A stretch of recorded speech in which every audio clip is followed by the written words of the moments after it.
रात के 10 बज चुके हैं। लगातार बारिश हो रही है।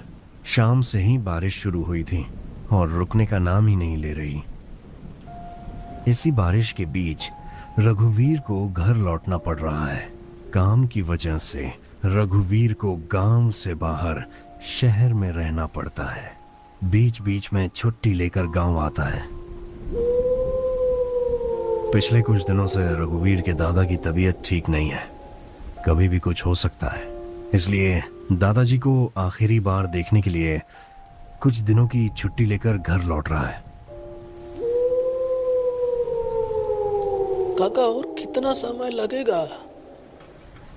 असल में बाबू क्या हुआ है कि लगातार बारिश हो रही है, इसलिए रास्ता पूरा कीचड़ हो गया है।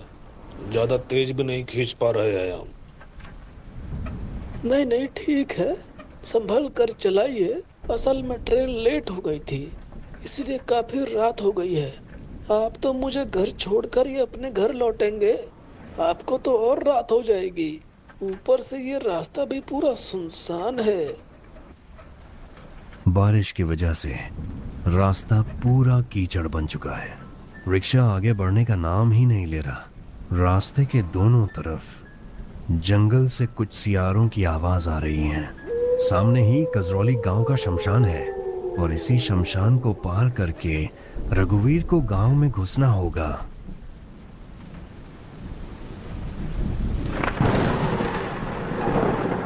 अरे बाप रे! जोरदार आवाज के साथ चारों तरफ रोशनी फैल गई।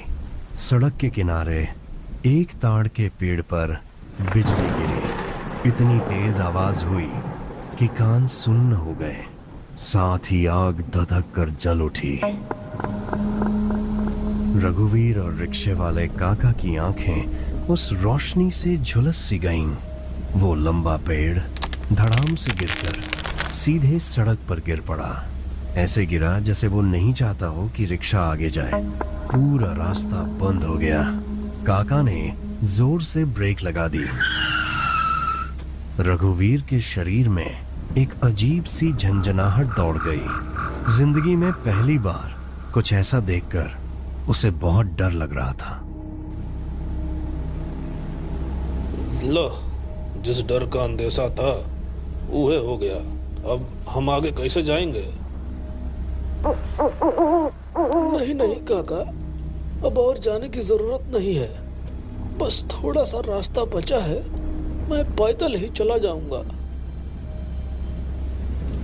इतना कहकर रघुवीर झट से रिक्शे से उतर गया। बारिश अब भी जोर जोर से बरस रही थी। रघुवीर किराया देकर आगे बढ़ने ही वाला था कि पीछे से रिक्शे वाले काका ने आवाज दी। बड़े बाबू, हम आपको घर तक तो नहीं छोड़ पाए। ये लीजिए, ये छाता रखिए अपने पास। सर पर छाता डालकर घर जाइए। रास्ते में बारिश में भीगेंगे ना तो तबीयत और खराब हो जाएगा।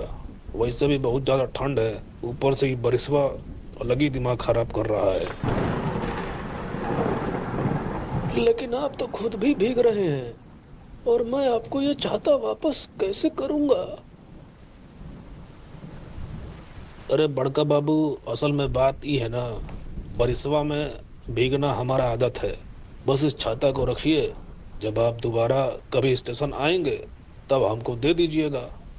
और एक और बात, आगे ध्यान से जाइएगा, काहे कि अगवा शमशान भी है। कोई अगर पीछे से आवाज पुकारे ना तब ध्यान मत दीजिएगा। चुपचाप आप अपने घर की तरफ चलते बनिएगा। अरे ठीक है काका, मैं इतना भूत प्रेत में विश्वास नहीं करता हूँ। मेरी चिंता मत करिए, मैं ठीक से घर चला जाऊंगा। आप सावधानी से घर जाइए, आपको काफी देर हो रही है। उस आदमी की बातें बहुत ही अजीब और रहस्यमयी थीं। उसकी बातें सुनकर रघुवीर के मन में कहीं न कहीं एक अजीब सी बेचैनी होने लगी। वो एक गरीब आदमी था, रिक्शा चलाकर अपना घर चलाता था। फिर भी इंसानियत के नाते वो रघुवीर को अपनी छाता देना चाहता था। सुनिए, इसे रखिए, घर जाकर बच्चों के लिए कुछ ले जाना। चल चल शमशान के पास चल, फिर अब तुझे बताता हूँ।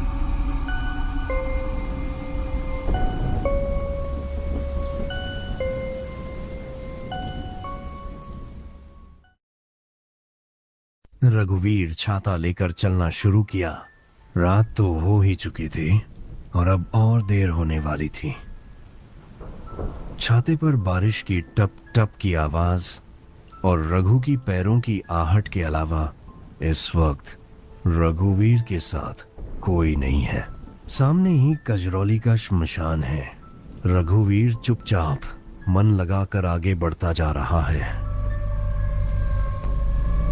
अचानक रघुवीर देखता है उसके कुछ ही दूरी पर एक आदमी खड़ा है।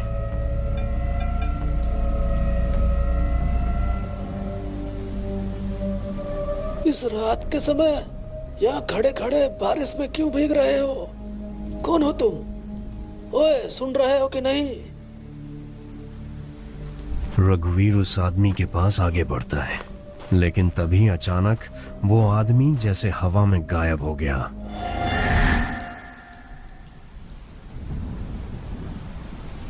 अरे क्या क्या हुआ? अभी तो यही था, कहाँ चला गया ये? अंधेरे में क्या मैंने कुछ गलत देख लिया क्या? बारिश अब काफी हद तक थम चुकी थी। अपनी आंखों से इतनी बड़ी गलती देखकर रघुवीर का शरीर सिहर उठा। तभी पीछे से कोई रघुवीर का नाम लेकर बोल उठा।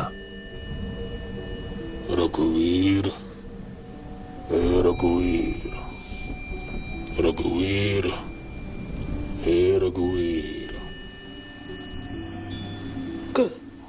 कौन मैं? मुझे मुझे मुझे कौन पुकार रहा है?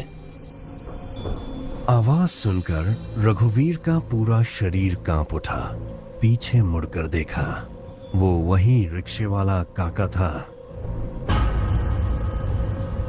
ये क्या? आप अभी तक घर नहीं गए? इस तरह मेरा पीछा क्यों कर रहे हैं? और आप मेरा नाम कैसे जानते हैं? असल में बड़े बाबू, हमारा पूरा मजदूरी अभी तक ठीक से मिला नहीं है। हम आपसे और कुछ चाहते हैं। इसका मतलब क्या है? आप कहना क्या चाहते हैं? रघुवीर का दिल अब जोर जोर से धड़क रहा था। उसे एहसास हो गया था, जरूर इस आदमी की नीयत ठीक नहीं है। अब तक ये आदमी रघुवीर को बहुत भला सीधा साधा लग रहा था, लेकिन अब इसे देखकर रघुवीर के मन में डर बैठने लगा। अचानक उसकी आवाज भी अजीब सी बदल गई। आपकी आवाज को क्या हो गया? आप ऐसे क्यों बोल रहे हैं? हमारी आवाज को कुछ नहीं हुआ, हम ऐसे ही बात करते हैं। मतलब क्या है आपका? आप कहना क्या चाहते हैं? और क्या चाहूंगा? जो चाहूंगा क्या आप दे पाएंगे?